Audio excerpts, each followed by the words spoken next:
Assalamualaikum dan salam sejahtera. Saya Nazri Kaha. Ini analisis Awani.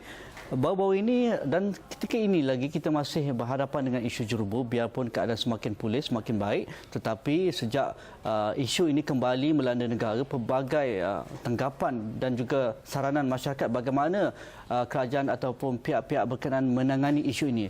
Kerana kita mendapat maklumat yang pelbagai, ada yang mengatakan perlu ada jurucakap khusus untuk membawa suara kerajaan bagaimana isu ini dapat ditangani secara serius dan secara efisien, dan begitu juga perlu ada penyelarasan bagi semua agensi yang terlibat, sama ada yang orang kata pun berurusan terus dengan isu jerubu seperti Kementerian Alam Sekitar misalnya, Kementerian Pelajaran misalnya, Kementerian Sumber Asli dan Kementerian Sumber Manusia misalnya. Bagaimana ia dapat diselaraskan dan juga bagaimana maklumat ini sampai kepada masyarakat, pada ibu bapa, golongan pekerja dan sebagainya, kerana masing-masing ingin mendapatkan maklumat terkini tentang indeks pencemaran udara misalnya, dan itu yang perlu kita lihat ke hadapan, kerana isu ini bukan perkara baru. Sejak 1982 isu jerubu hinggalah ke hari ini, saban tahun kita menghadapi fenomena ataupun suasana yang sama dan masyarakat panik apabila isu jerubu katakan sampai ke tahap kritikal. Jadi itu yang kita bincangkan. Kita bersama Muhammad Syahani Abdullah di talian nanti, Tembilang Presiden Gabungan Persatuan Pengguna Malaysia ataupun POMKA. Saya tidak kesorangan, Zulfitri bersama saya. Mungkin terus bersama saudara Syahani. Assalamualaikum Cik Syahani. Waalaikumsalam warahmatullahi. Cik Syahani, POMKA ada menyenaraikan tuntutan POMKA tentang isu jerubu ini, dan juga saya rasa selari dengan kehendak masyarakat, kehendak orang ramai di luar sana, bahawa kita perlu lebih proaktif dan juga lebih efisien menangani isu ini. Biarpun sekarang agak lega sedikit, tetapi 2-3 hari lepas di mana keadaan cukup kritikal, masing-masing menuding jari, masing-masing tak tahu mendapat maklumat yang sebenar, sama ada perlu percaya tentang sumber ini ataupun tidak. Jadi POMKA bagaimana? Ya, kami sudah pun menyatakan cadangan kami bahawa dalam keadaan darurat seperti yang berlaku beberapa hari yang lepas, orang ramai tiada maklumat yang mencukupi dan juga peralatan dan kemudahan yang sesuai untuk melindungi mereka. Maka pihak-pihak yang bertanggungjawab harus ada SOP dalam menangani keadaan-keadaan krisis ini. So semua orang harus bekerjasama dan telus dan terbuka untuk berkongsi maklumat dalam kadar yang secepat mungkin. Kami juga telah membandingkan cara beberapa negara jiran menjalankan tindakan pengawalan keadaan, dan ini memberi keyakinan kepada pengguna dan juga mereka-mereka yang berisiko tinggi dalam keadaan jerubu yang kuat ini. Dan seterusnya ini akan beri keyakinan dan juga satu keadaan rasa selamat untuk menjalankan kehidupan mereka seharian. So tindakan awal dan jelas harus diambil, dan mereka-mereka yang bertanggungjawab harus bekerjasama. Bukan ini perkara Jabatan Alam Sekitar ataupun Kementerian Sumber Asli, tapi semua agensi-agensi yang berkaitan harus bekerjasama untuk bantu menyelamatkan keadaan. Cik Syahani, Zul di sini, mungkinkah kalau kita menghadapi jerubu, ini bukan kali pertama kita berhadapan dengan masalah jerubu, dan apabila setiap kali jerubu berlaku, kita seringkali berhadapan dengan masalah yang sama, dengan kekeliruan maklumat, kekeliruan bagaimana untuk bertindak. Adakah kita tidak mempunyai SOP atau mekanisme yang cukup jelas daripada pengalaman-pengalaman lepas untuk kita berhadapan dengan masalah jerubu ni, Cik Syahani? Ya, itulah. Ini bukan kali pertama jerumu ini berlaku. Ini adalah kali ketiga. Maka persiapan untuk menghadapi keadaan-keadaan genting seperti ini nampaknya tiada. So SOP macam kita simpan tak jumpa. So perlu ada satu budaya untuk bersedia bila-bila masa untuk menghadapi keadaan genting seperti ini. Dan ini bukan satu yang berlaku seperti tanah runtuh depan mata. Ini datang daripada negara jiran. Keadaan di sana kita pun ketahui lebih awal, maka adalah tiada sebab ataupun alasan untuk kita kata kita tak bersedia. Okey.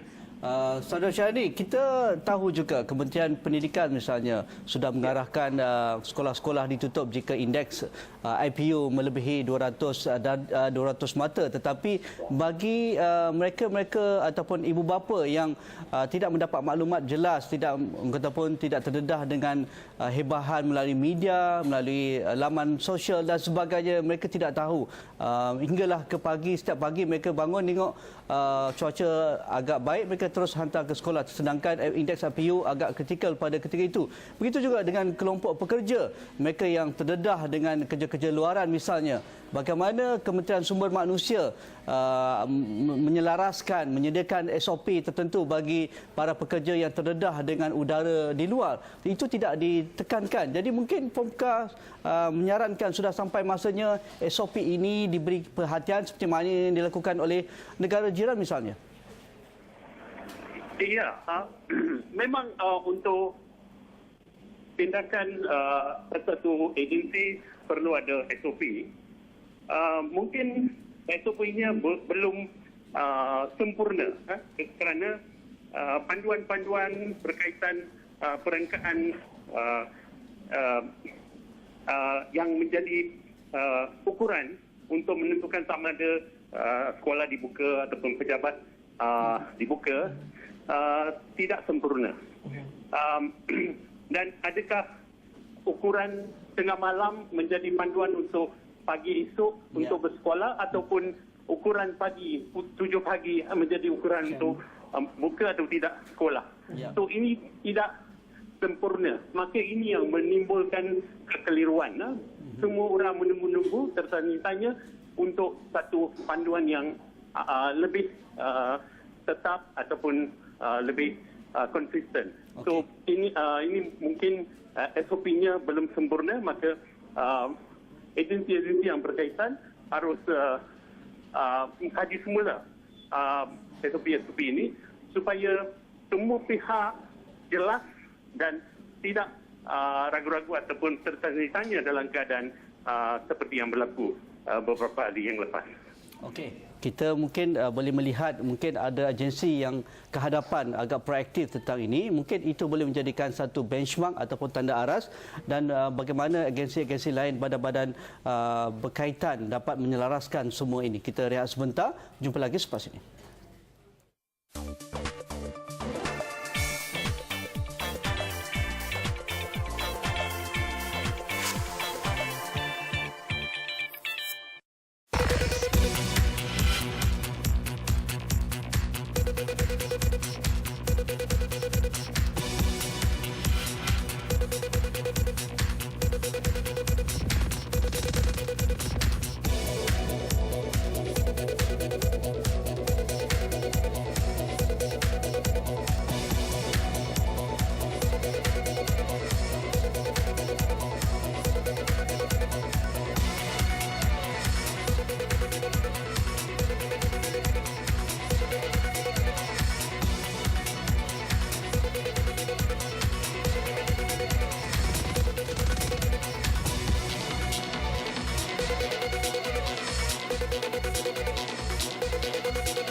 kembali dalam analisis awal ini, antara tuntutan POMKA tentang isu jerubu, pertamanya berhenti menuduh jari dan menjalankan aktiviti pembenahan awan segera. Saya rasa sedang dijalankan oleh Jabatan Alam Sekitar, memastikan bekalan air mencukupi kepada pengguna, bertindak sekarang bagi YB yang berkenaan, penerbitan bacaan indeks pencemaran udara ataupun IPU secara berkala, melarang semua aktiviti pembakaran terbuka di seluruh negara, mengenal pasti dalang sebab jerubu, dibawa ke muka pengadilan dan juga pendekatan efektif.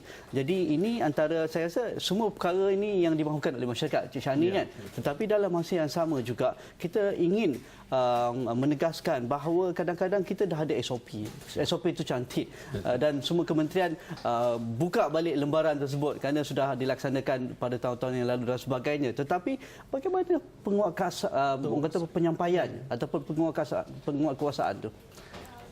Sepatutnya SOP adalah satu yang umum. Maka semua orang akan rasa bertanggungjawab untuk bertindak. Kalau umum tidak tahu apa itu SOP, orang yang bertanggungjawab untuk melaksanakan, mereka boleh mengambil kesempatan untuk mengelak ataupun menutupi perkara-perkara yang mungkin tidak memberi satu gambaran yang positif tentang agensi berkenaan. Tapi kalau SOP ini adalah satu yang publik ataupun untuk awam, dikongsi bersama, awam sendiri akan menjadi audit kepada agensi yang bertanggungjawab, dan mereka juga akan rasa bertanggungjawab untuk melaksanakan SOP secara teratur seperti yang diperincikan.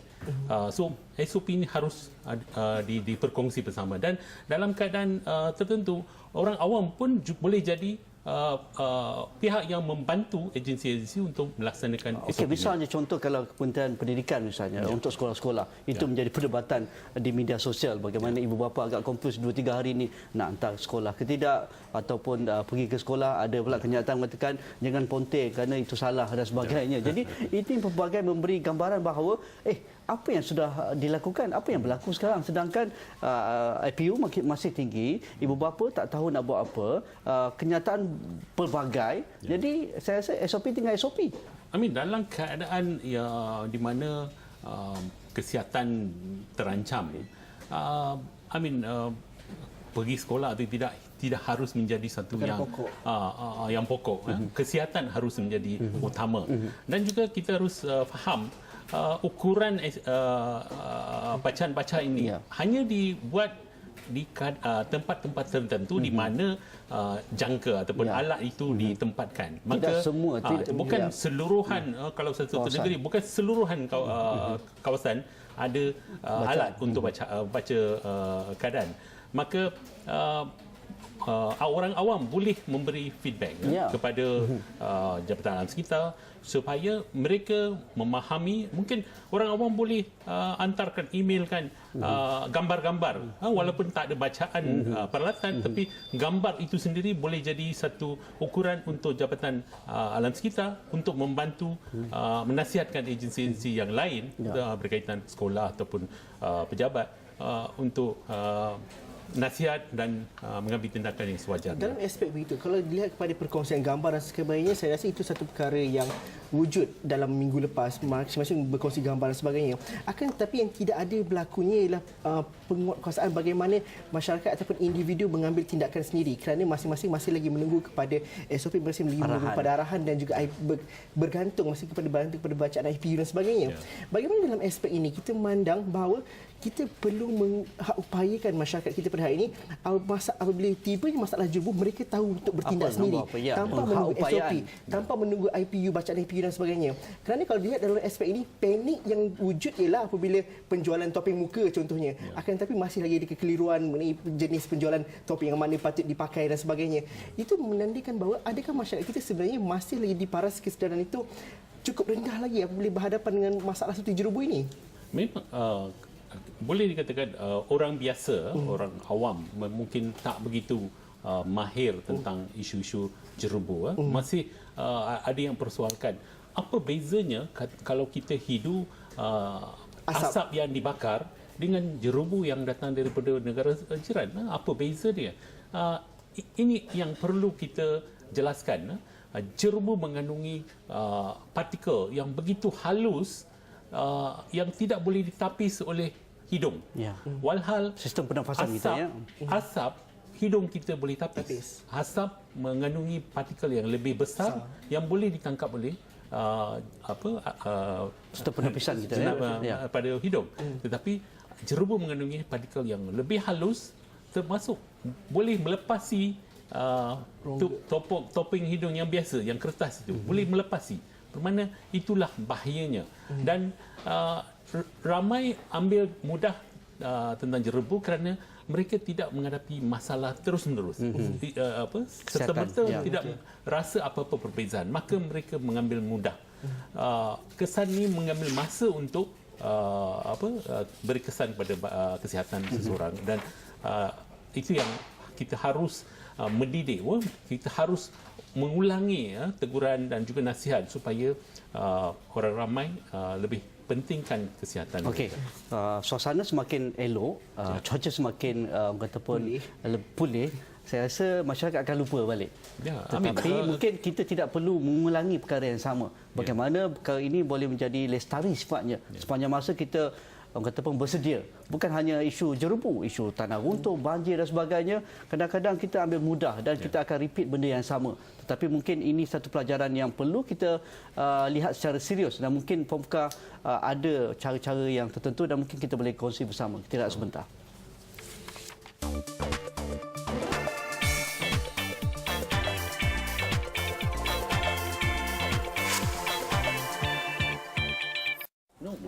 Terima kasih. Kita masih membincangkan kata pun tindakan proaktif menangani isu jerubu ini.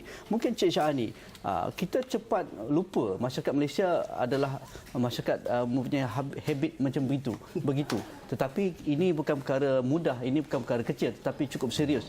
Sampai mana kita tahap kata pun emergency ataupun darurat diumumkan, masih lagi kita boleh main bola, orang boleh masih pergi bekerja, pejabat tak tutup dan sebagainya. Orang masih mempertikaikan darurat macam mana, duduk rumah ke, boleh pergi keluar makan ke atau apa sebagainya. Darurat bencana pun orang tak faham. Jadi semua ini boleh jadikan pelajaran pada kita untuk bergerak ke hadapan bagaimana kita lebih efisien tentang ini. Mungkin MKN boleh jadi agensi tunggal menyelaraskan semua, koordinat semua agensi dan juga kementerian, dan untuk cara lanjutnya diserahkan kepada agensi-agensi terbabit. Ya, memang MKN menjadi penyelas dalam keadaan-keadaan darurat lah. Ya. Tetapi mereka jarang berdepan dengan orang awam. Ya. So oleh yang demikian, mungkin agensi-agensi yang biasa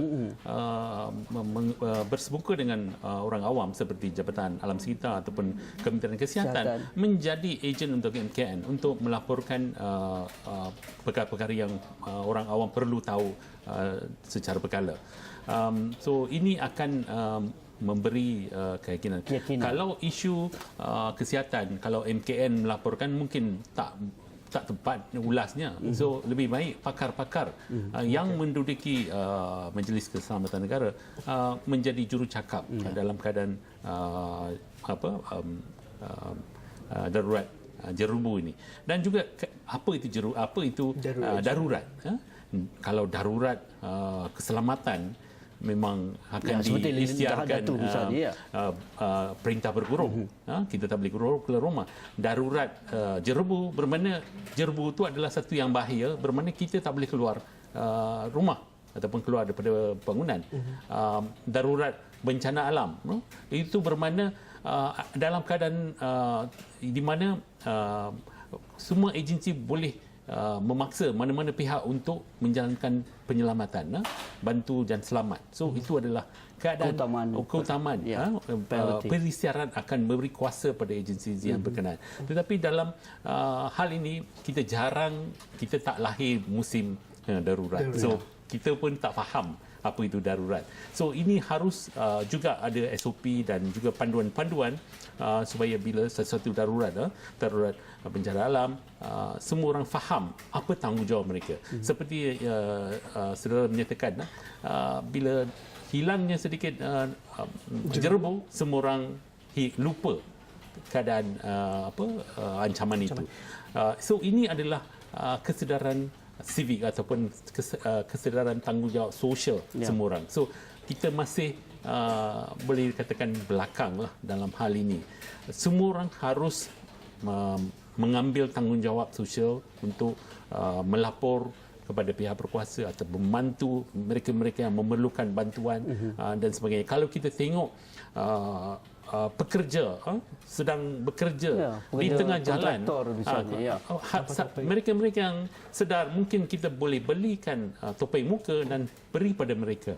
Dan kita boleh tegur majikan supaya mereka menyediakan peralatan ataupun tidak didedahkan lebih lama di kawasan-kawasan tapak binaan misalnya. Bagaimana kita melihat dalam proses kini, kita dah nampak cuaca makin cerah, tapi pastinya kita perlu ada pelan tindakan pasca jerubu juga. Kerana masalah kesihatan semasa jerubu itu mungkin juga kita tak tahu kesannya dalam masa seminggu ini bagaimana. Dan bagaimana akhirnya nanti kalau kita pelajari daripada jerubu minggu ini, kalau darurat di Muar dan juga Ledang pada hari Ahad itu, kita dapat meramalkan bahawa ini akan naik ke atas sehingga ke Pelabuhan Kelang dan sebagainya. Akan tetapi pelan tindakan itu tidak menyeluruh dan tidak meramalkan dalam tempoh berapa hari untuk kawasan-kawasan tertentu. Bagaimana kita melihat pasca jerubu ini, pelan tindakan yang perlu diambil? Dan itu yang dalam surat Formka kepada Kementerian menyatakan laporan API di negara jiran menyatakan apa keadaan sebelum, sekarang dan selepas. Ramalan. So ini akan beri panduan kepada agensi lain juga untuk bersedia. So perlu ada perubahan dari segi laporan perangkan-perangkan ini juga. Dan terlupa ada point. Maksudnya kata pun laporan itu perlu diberikan, perlu dihebahkan, perlu dikongsi bersama dan walaupun masa. Tengah malam seharusnya dilaporkan. Tak perlu kita berhenti. Ada internet, ada Twitter, Facebook dan sebagainya. Nyawa berjalan 24 jam. So bermakna ini bekerja 24 jam. Kesan kepada nyawa harus dilaporkan mungkin tengah malam dan mungkin 3 pagi supaya semua orang yang menunggu-nunggu mendapat satu panduan yang jelas. Okey, kita akan memantau isu ini. Terima kasih pada Cik Syahni Abdullah. Penat jalan kaki daripada stesen LRT ke bawah. Timbalan Presiden Gabungan Persatuan Pengguna Malaysia, Formka. Terima kasih pada Zulfitri, dan kita akan berbincang kali ini, berdebat di laman maya kita di asrawani.com. Jika ada sebarang pandangan anda, hantarkan ke Facebook kami, Twitter kami, dan jangan lupa melayari awani.com, dan jangan lupa setia bersama kami di 501 kerana kami sentiasa memberikan liputan terkini tentang isu jerubu yang sedang melanda negara pada ketika ini. Assalamualaikum, insya-Allah jumpa lagi.